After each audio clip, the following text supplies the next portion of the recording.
በስመ አብ ወወልድ ወመንፈስ ቅዱስ አሐዱ አምላክ አሜን።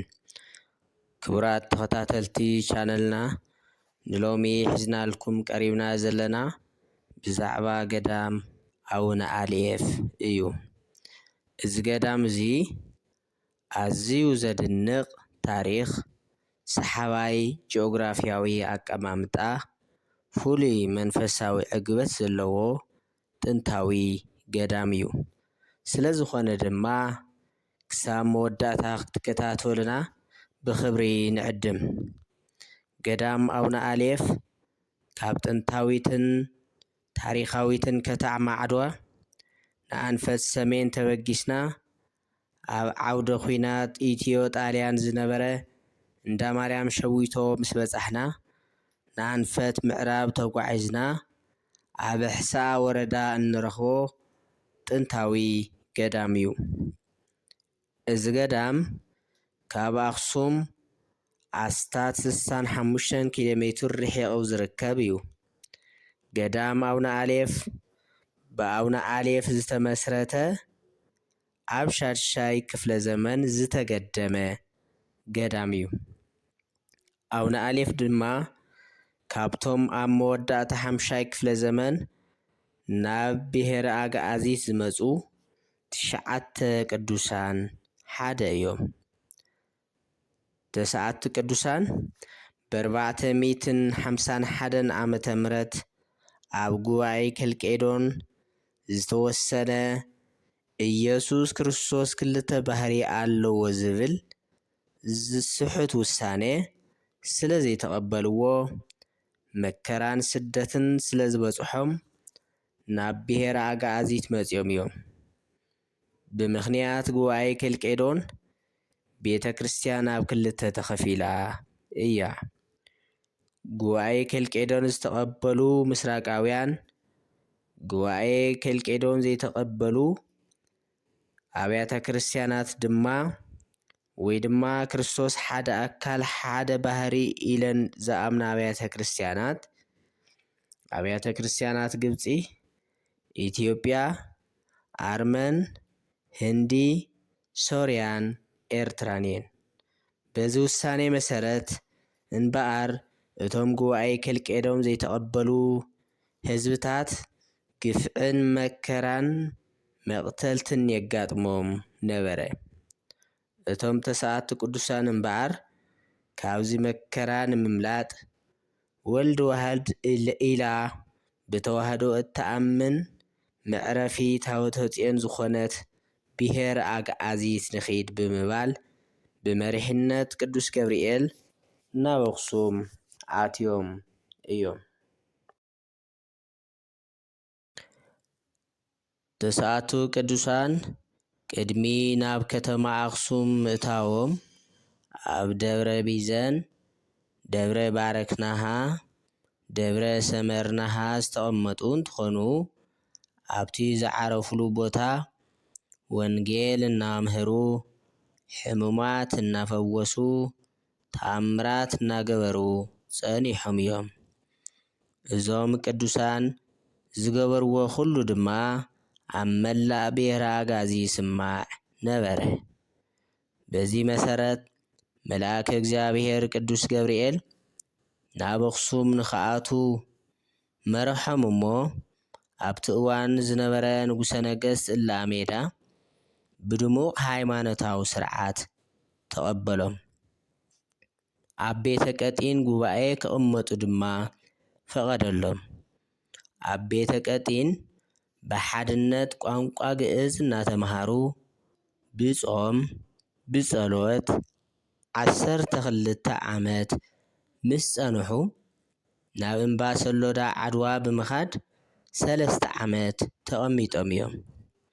ድሓር ድማ ኣብ ማይ ምሻም ሕዚ ኣብ ጥቓ ከተማ ዕዳጋ ዓርቢ ወይ ድማ ጥቓ ገዳም ኣቡነ ጽህማ ዝርከብ 3 ዓመት ከም ዝተቐመጡ ገድሊ እቶም ተስዓቱ ቅዱሳን ይነግረና።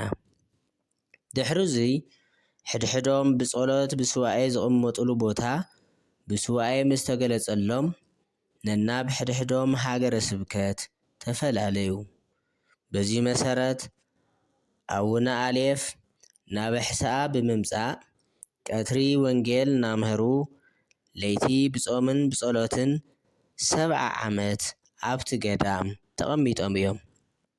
ገዳም አቡነ አሌፍ ኣብ ጫፍ ጎቦ ዝርከብ እንትኸውን ኣብ ናይ ኣባ አሌፍ ምጽላይ በዓቶም ኮይንካ ንደቡብ ገጽ እንትርኢ ፊት ንፊት ገዳም አቡነ ጰንጠሌዎን ገዳም አቡነ ሊቃኖስ ኣክሱም ይረአዩ። ስለዚ አቡነ አሌፍ ናብ ኣክሱም ጽዮን ገጾም ገይሮም ዝጽልዩ ከም ዝነበረ ሊቃውንቲ እቲ ገዳም ይናገሩ። ኣብቲ ገዳም ዝርከብ ማየ ጸሎት ብዙሓት ደዌ ወይ ድማ ሕማም ዘለዎም ሰባት እናድሓንሉ ዝርከቡ ውላድ ዝኣበየን ዝወልዳሉ መድሓኒተ ስጋን ነብስን እዩ። ካህናትን ምእመናንን እቲ ገዳም ተቐበልቲ ጋሻ መኽበርቲ ሊቃውንቲ ፍጹም መንፈሳውነት ዝዓሰሎም ሰባት እዮም። ብሊቃውንቲ እቲ ገዳም ዝተሰናደአ ጽሑፍ ታሪኽ ገዳም አቡነ አሌፍ ከም ዝስዕብ ክነቕርበልኩም ኢና። አቡነ አሌፍ ካብ ኣቦኦም ኣውሎጂስ ካብ ኣዲኦም ቴክላ ኣብ ሃገረ ሮም ፍሉይ ቦታ ቂሳርያ ዝተባህለ ተወሊዱ። ኣቦኦምን ኣዲኦምን ንብዙሕ ዓመታት ብዘይውላድ ነበሩ። ከም ፍቓድ ኣምላኽ ድሕሪ ብዙሕ ዓመታት ጸሎቶም ሰሚሩ እዚ ጻዲቕ ዝኾነ ውላድ ሃቦም ንፈጣሪኦም ድማ ኣመስገኑ።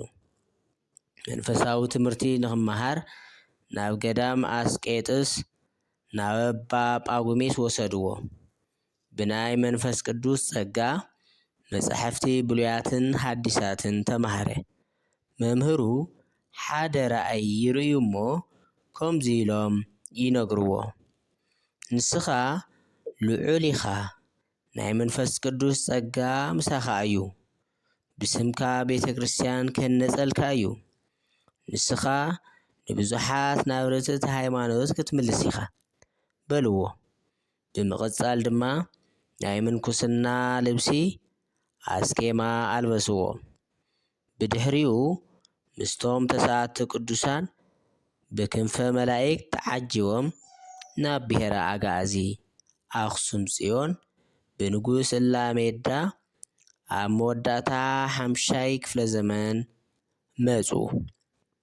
12 ዓመታት መንፈሳዊ መጻሕፍቲ እንዳተርጎሙ ስርዓተ ምንኩስና እንዳስፋሕፍሑ ነበሩ።